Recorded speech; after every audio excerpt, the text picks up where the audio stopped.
teman-teman, welcome back to my YouTube channel. Kembali lagi bersama aku, Happy Pramandari. Gimana kabar kalian teman-teman? Semoga sehat selalu ya. Semoga semangat terus belajarnya. Sebelum lanjut, aku mau ngingetin untuk teman-teman yang belum subscribe channel aku, silahkan di subscribe sekarang juga ya, agar kalian nggak ketinggalan informasi atau video terbaru dari aku. Nah, bagi teman-teman yang sudah subscribe, aku doakan semoga dipermudah jalannya dalam mengikuti seleksi CPNS tahun ini. Di video kali ini aku akan bahas soal TWK lagi nih teman-teman, tapi khusus yang materi nasionalisme, bela negara, dan pilar negara. Nah, di video aku yang sebelumnya aku juga sudah sempat bahas soal TWK, materi radikalisme, pengamalan Pancasila, dan bahasa Indonesia. Nah, bagi teman-teman yang belum sempat nonton video aku yang itu, silahkan ditonton untuk lebih menambah wawasan teman-teman dalam menjawab tes TWK SKD.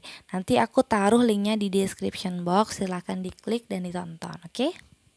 Oh ya, sebelum lupa, ini aku mau ngasih informasi untuk teman-teman yang kemarin menanyakan, Kak, di mana bisa ikut tryout online. Nah, ini aku ada informasi dan rekomendasi yang bagus untuk teman-teman yang mau mengasah kemampuannya dalam mengikuti CAT. Ini ada tryout online gratis yang diadakan oleh sahabat CPNS. Nah, untuk caranya gampang banget, teman-teman tinggal buka website www.sahabatcpns.com, atau teman-teman juga bisa klik linknya di description box, nanti aku taruh linknya di sana. Kemudian teman-teman daftar atau buat akun. Setelah membuat akun, teman-teman silahkan login, kemudian klik di bagian dashboardnya, kemudian klik tryout gratis, nanti akan muncul tampilan seperti ini. Nah, kemudian sahabat CPNS juga menyediakan paket bimbel online yang menurut aku ini worth it banget ya untuk teman-teman dalam persiapan seleksi CPNS 2021. Dan di sini harga paket SKD Mastery Premium itu hanya 99.000 per tahun. Kemudian yang SKD Mastery Platinum itu hanya 299.000 per tahun. Nah, jika teman-teman ingin mendapatkan potongan harga lagi, biar lebih murah lagi, teman-teman bisa pakai kode referral aku, Happy Pramandari. Oke, soal yang pertama, nasionalisme berasal dari bahasa Latin yaitu nation, yang berarti dilahirkan atau sering disebut sebuah bangsa yang dipersatukan akibat kelahiran. Nasionalisme dalam ruang dan waktu memiliki perubahan hakikat karena A. Disesuaikan dengan hukum nasional yang berlaku. B. Disesuaikan dengan penafsiran ideologi. C. Mengacu pada gagasan, ide, dan identitas suatu negara. D. Adanya gejala sosiopolitik yang berkembang. Atau E. Dipengaruhi oleh sejarah bangsa. Oke, teman-teman ikut jawab ya. Kira-kira jawabannya apa? Silakan dipikirkan, di post dulu boleh videonya. Jika sudah, kita langsung bahas. Nah, jadi jawaban yang tepat di sini adalah bagian B, yaitu disesuaikan dengan penafsiran ideologi. Nah, nasionalisme lahir jika rakyat suatu negara memiliki kesamaan ideologi. Karena jika ideologinya berbeda, maka akan terpecah belah dan kadang saling menyerang. Jika sudah sama, maka akan tumbuh rasa nasionalisme atau cinta tanah air. Teman-teman, nasionalisme di sini itu tidak semata-mata diartikan sebagai sebuah bangsa yang dipersatukan akibat kelahiran, tapi lebih pada kesamaan penafsiran ideologi. Jadi walaupun kita sekarang berasal atau lahir dari bangsa yang sama, bangsa Indonesia, tetapi jika kita memiliki penafsiran terhadap ideologi yang berbeda, kita meyakini ideologi yang berbeda, itu tidak akan tumbuh rasa nasionalisme atau cinta tanah air. Seperti itu teman-teman. Oke, soal yang kedua, persamaan peran warga negara dalam upaya pembelaan negara adalah keseimbangan antara hak dan kewajiban. Maksudnya adalah, oke teman-teman silakan dijawab. Jika sudah, kita bahas langsung. Oke teman-teman, kita bahas satu persatu optionnya. Mulai dari yang option A, yaitu bela negara merupakan tanggung jawab dari seluruh warga negara, bukan hanya tanggung jawab komponen utama militer. Nah, di sini menurut aku jawabannya kurang pas karena yang nomor A itu hanya bicara tentang tanggung jawab atau kewajiban, sementara yang ditanyakan adalah keseimbangan antara hak dan kewajiban. Jadi nomor A bukan. Kemudian yang B, usaha-usaha bela negara adalah kebudayaan yang menyatu dalam diri setiap warga negara. Nah, ini juga enggak, karena dia bicara tentang kebudayaan. Enggak ada nyambung-nyambungnya ke hak dan kewajiban. Kemudian C. Perwujudan dari rasa cinta tanah air adalah pengorbanan terhadap negara yang harus dilakukan oleh seluruh warga negara. Ini sama yang nomor A, dia itu lebih condong ke kewajiban. Kemudian yang D, warga negara dapat memilih peran dalam praktek upaya bela negara. Nah, warga negara dapat memilih peran itu lebih ke hak ya teman-teman. Kemudian yang E, upaya bela negara merupakan kehormatan bagi seluruh warga negara. Nah, menurut aku di sini jawaban yang tepat itu adalah bagian E, teman-teman. Kenapa? Karena pada saat seseorang melakukan upaya bela negara dalam bentuk apapun, itu mereka mendapatkan suatu kehormatan bagi dirinya sendiri. Jadi, upaya bela negara ini dikatakan hak iya, dikatakan kewajiban juga iya, karena upaya bela negara merupakan kehormatan bagi seluruh warga negara. Nah, berikut penjelasannya. Bela negara bagi setiap warga negara Indonesia adalah hak dan sekaligus menjadi kewajiban untuk menghadapi semua ancaman dan tantangan yang sedang dihadapi bangsa Indonesia saat ini dan pada masa yang akan datang. Ketentuan tersebut diamanatkan oleh Konstitusi Undang-Undang Dasar Negara Republik Indonesia 1945 pada pasal 27 ayat 3 bahwa setiap warga negara berhak dan wajib ikut serta dalam upaya pembelaan negara. Kemudian, wujud hak warga negara dalam upaya bela negara perlu difasilitasi oleh pemerintah dalam mewujudkannya, mengingat bela negara merupakan kehormatan bagi setiap warga negara untuk melaksanakannya dengan penuh kesadaran dan tanggung jawab. Lanjut soal yang ketiga, perhatikan pernyataan berikut. 1. Merupakan hak dan kewajiban warga negara. 2. Demi terwujudnya tujuan nasional. 3. Mencintai bangsa dan negara. 4. Perwujudan penentangan terhadap penjajahan. Pernyataan di atas merupakan A. Makna bela negara. B. Tujuan bela negara. C. Prinsip bela negara. D. Hakikat bela negara. Atau E. Ciri bela negara. Oke teman-teman, silahkan kira-kira yang mana jawabannya. Silahkan dipilih. Jika sudah, kita langsung ke pembahasan.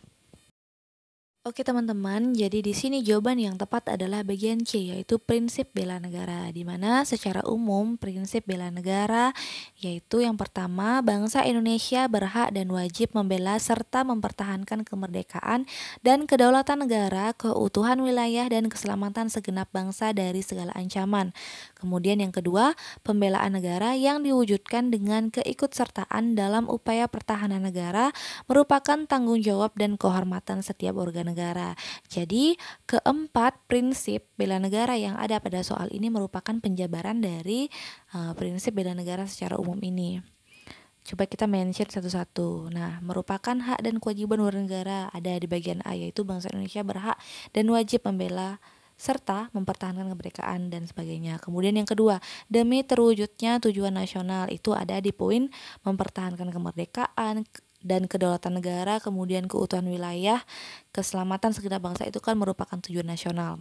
Kemudian yang ketiga, mencintai bangsa dan negara, yaitu juga sama, yaitu mempertahankan keutuhan wilayah, kemudian keselamatan segenap bangsa dari segala ancaman.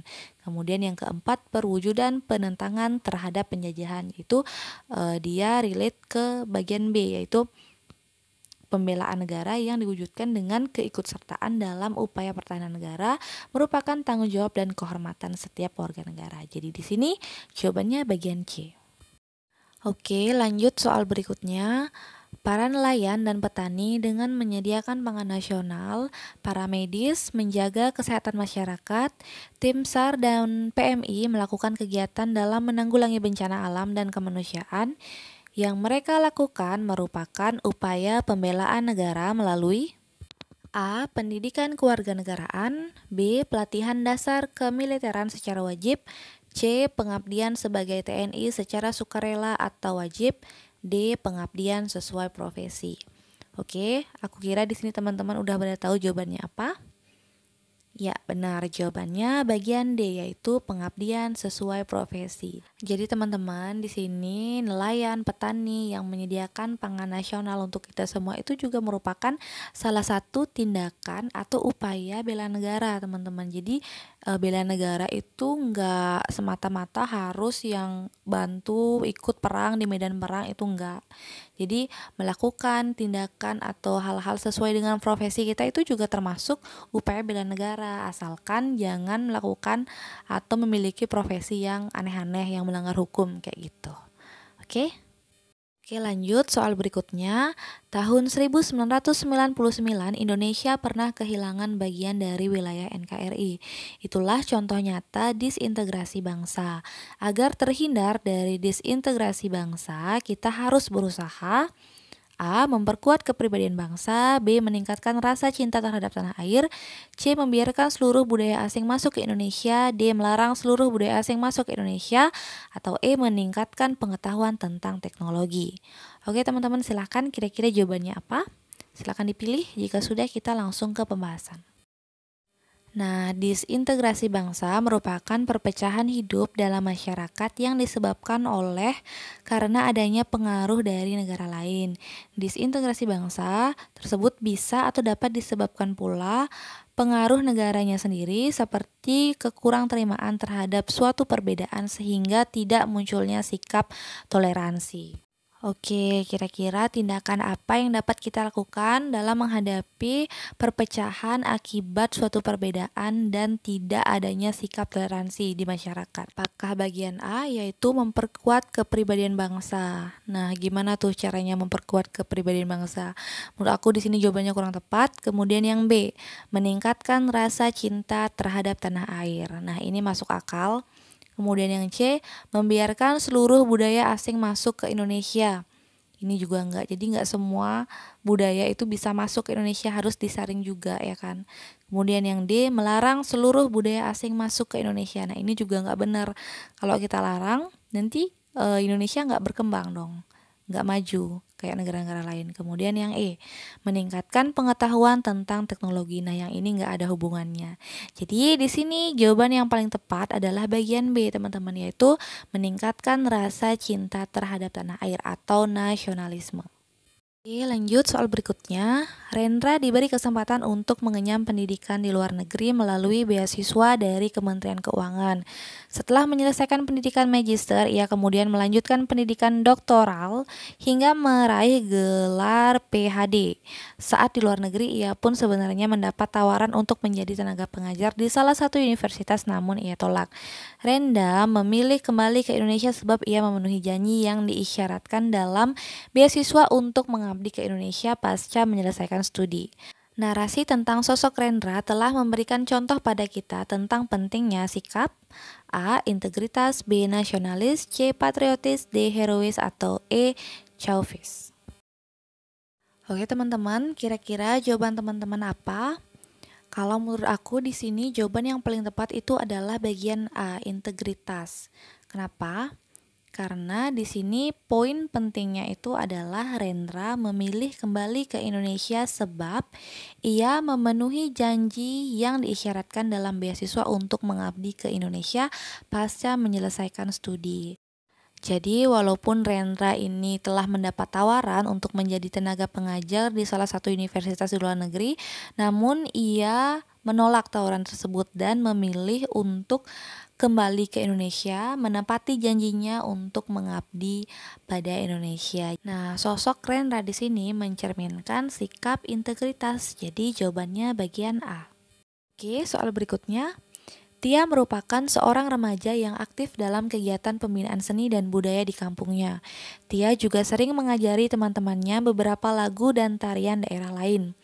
Ia juga aktif mengikuti perlombaan seni dan budaya di luar daerah kabupatennya.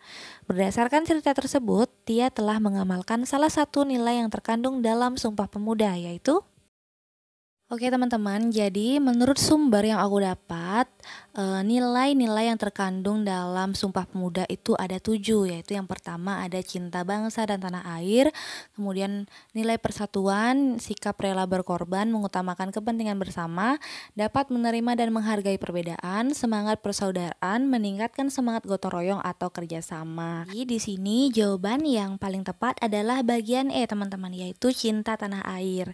Nah, di sini kenapa bukan CK, yaitu nasionalisme? Padahal kan nasionalisme di sini artinya sama ya, sama cinta tanah air. Tapi kita lihat lagi di 7 nilai dari yang terkandung dalam Sumpah Pemuda, itu kan tidak ada disebutkan kata-kata nasionalisme. Yang ada itu adalah cinta tanah air. Jadi jawabannya teman-teman. Nah, di sini bisa diterima ya jawabannya. Nah, kalau teman-teman ada perbedaan pendapat, silahkan ditulis aja di kolom komentar, kemudian sertakan jawaban teman-teman apa, alasannya bagaimana, penjelasannya bagaimana, silahkan ditulis ya. Kita sama-sama belajar, sama-sama sharing, oke? Oke, lanjut soal berikutnya. Contoh berikut ini yang tidak mencerminkan nilai kejujuran dan menciderai integritas adalah A. Tidak melaksanakan jadwal piket sesuai jadwal yang ditetapkan, B. Tidak membayar hutang, C. Mempunyai prinsip dan memikirkan kemana arah masa depan, D. Melakukan plagiat karya tulis, atau E. Memilih kawan berdasarkan latar belakang sosial tertentu. Oke, teman-teman silahkan difikirkan jawabannya apa. Jika sudah, kita langsung ke pembahasannya ya. Oke, teman-teman, jadi di sini jawaban yang tepat adalah bagian D, yaitu melakukan plagiat karya tulis.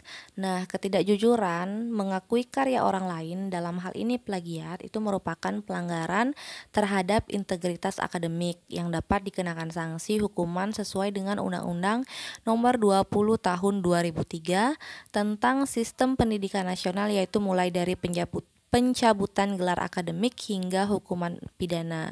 Jadi, seorang plagiator itu telah melakukan tindakan kecurangan, kemudian tidak menghargai karya tulis orang lain, sehingga tidak mencerminkan nilai kejujuran dan tidak memiliki sikap integritas dalam dirinya. Oke, soal berikutnya, sikap berlandaskan nasionalisme di bawah ini yang berpengaruh pada kebijakan fiskal negara adalah A. Membayar pajak tepat pada waktunya, B. Melakukan pekerjaan yang tidak melanggar hukum, C. Membeli produk buatan dalam negeri, D. Menggunakan hak pilih dalam pemilu, atau E. Memiliki toleransi tinggi terhadap orang yang berbeda keyakinan. Oke, sebelumnya teman-teman harus tahu apa itu yang disebut dengan kebijakan fiskal. Jadi di sini kebijakan fiskal itu adalah kebijakan yang dirancang dan dilaksanakan pemerintah untuk mengelola serta mengarahkan kondisi perekonomian lewat pengendalian pengeluaran dan penerimaan negara. Kita bicara sekarang tentang penerimaan negara. Secara umum penerimaan negara itu ada 3 teman-teman, yaitu penerimaan negara pajak, penerimaan negara bukan pajak, dan hibah.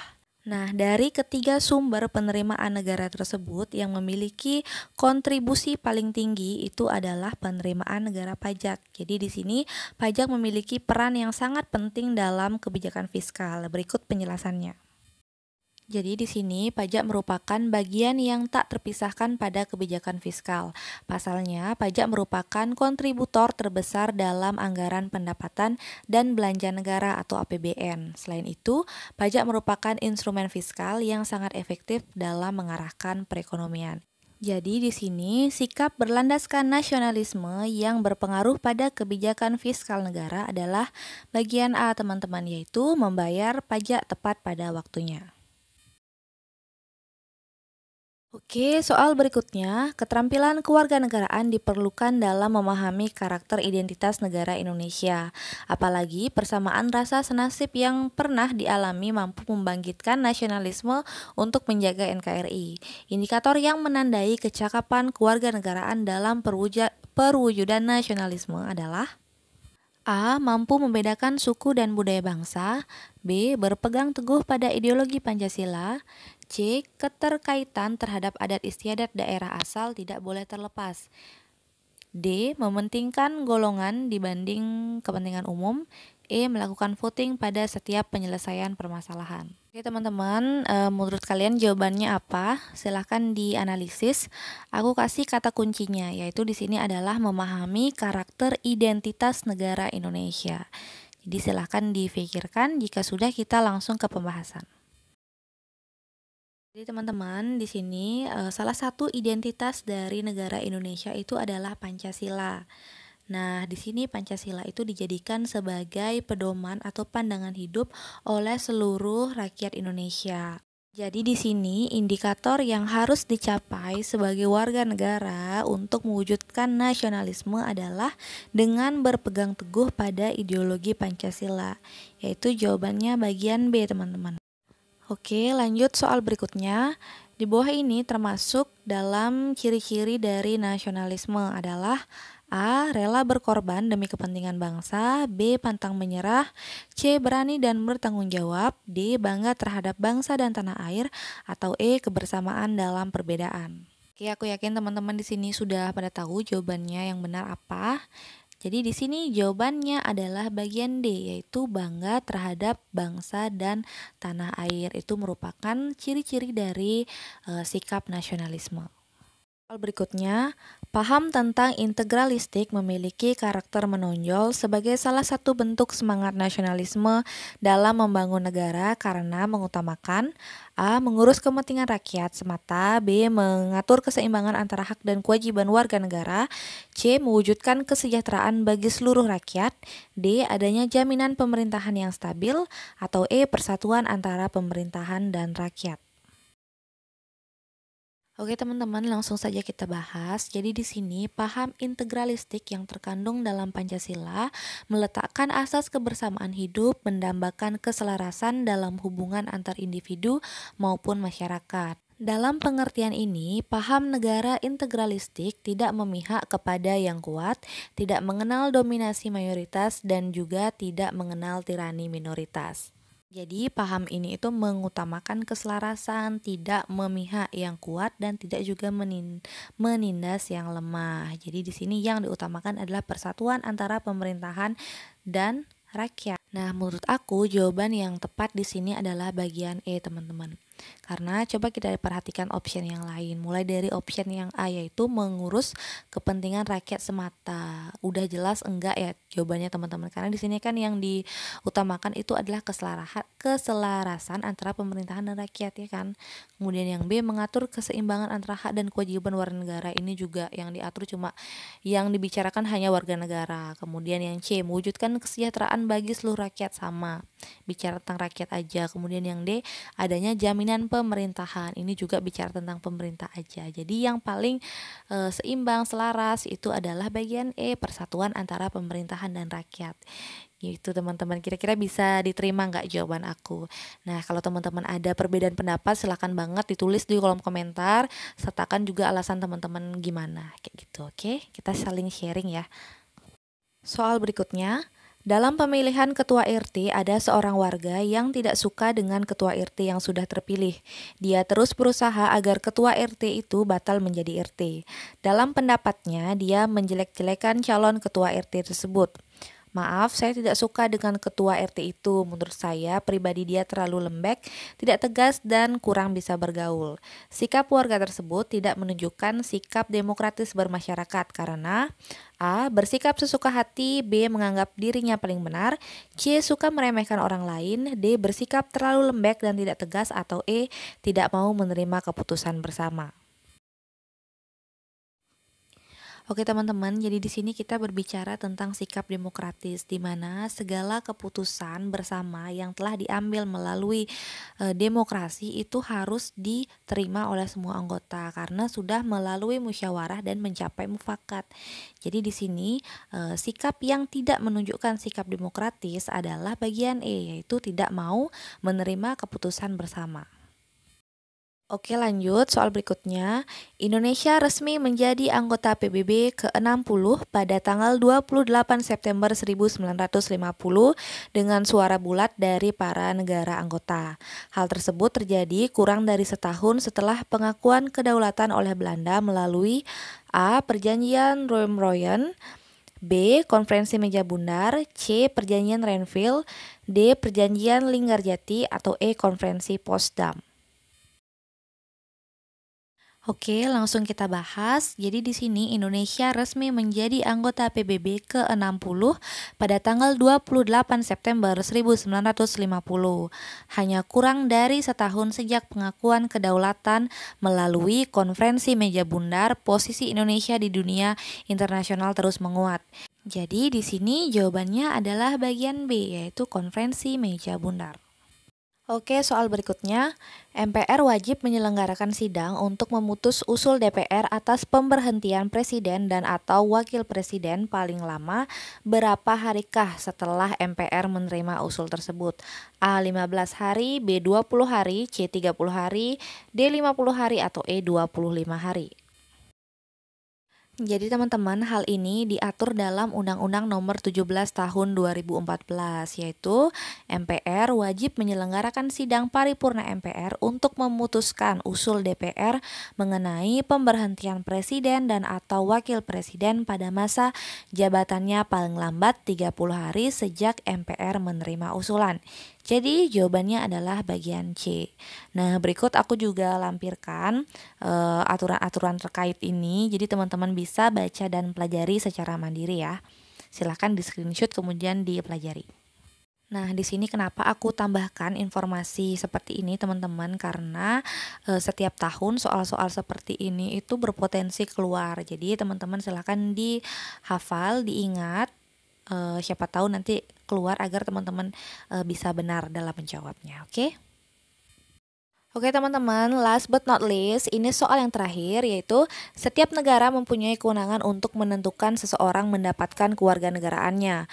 Penentuan kewarganegaraan dengan ius soli yaitu berdasarkan A. Keturunan, B. Tempat kelahiran, C. Hubungan perkawinan, D. Status hukum, atau E. Pengabdian. Teman-teman, langsung saja kita bahas. Jadi di sini aku akan jelaskan ada dua asas untuk menentukan kewarganegaraan seseorang, yaitu yang pertama ius soli, kemudian ius sanguinis.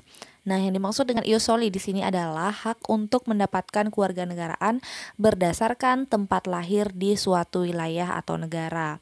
Kemudian, ius sanguinis itu adalah hak mendapat kewarganegaraan berdasarkan asas keturunan atau pertalian darah. Jadi, di sini jawaban yang tepat itu adalah bagian B, yaitu tempat kelahiran. Oke teman-teman, agar lebih paham lagi mengenai asas ius soli dan ius sanguinis, ini aku kasih teman-teman contoh kasus masing-masingnya. Siapa tahu nanti pada seleksi CPS 2021 itu yang keluar adalah berupa contoh kasus, dan teman-teman itu disuruh menganalisis ini merupakan asas ius soli atau ius sanguinis. Contoh kasus ius soli yaitu seseorang yang dilahirkan di negara Indonesia akan menjadi warga negara Indonesia walaupun orang tuanya itu dari negara Belanda. Nah, asas ini dianut oleh negara Inggris, Mesir, dan Amerika. Kemudian yang kedua, contoh kasus ius sanguinis, di mana asas ini asas yang menentukan kewarganegaraan seseorang menurut pertalian darah atau keturunan dari orang yang bersangkutan. Jadi, yang menentukan kewarganegaraan seseorang ialah kewarganegaraan orang tua dengan tidak mengindahkan di mana ia sendiri dan orang tuanya berada dan dilahirkan. Contohnya, seseorang yang dilahirkan di negara Indonesia tetapi orang tuanya warga negara Belanda, maka orang tersebut tetap menjadi warga negara Belanda. Nah, asas ini dianut di negara RRC. Teman-teman, sekian dulu pembahasan soal kali ini. Semoga bermanfaat. Jika menurut kalian video aku ini bermanfaat, silahkan diklik tombol like-nya, kemudian komen di bawah ke depannya kalian mau aku buatkan video apa lagi. Kemudian jika kalian ada saran, masukan, kritik, dan lain sebagainya, silahkan tulis aja di kolom komentar. Nanti aku akan baca dan balas satu persatu. Bagi teman-teman yang belum subscribe, silahkan di subscribe sekarang juga ya. Jangan cuma nonton aja tapi nggak subscribe. Jadi biar channel aku juga semakin berkembang. Oke. Dan jangan lupa juga di share ke teman-teman kalian yang membutuhkan informasi ini. Jadi biar lebih banyak menebar manfaat. Oke, sekian dulu kali ini. Thank you for watching. I'll see you guys on my next video. Bye bye.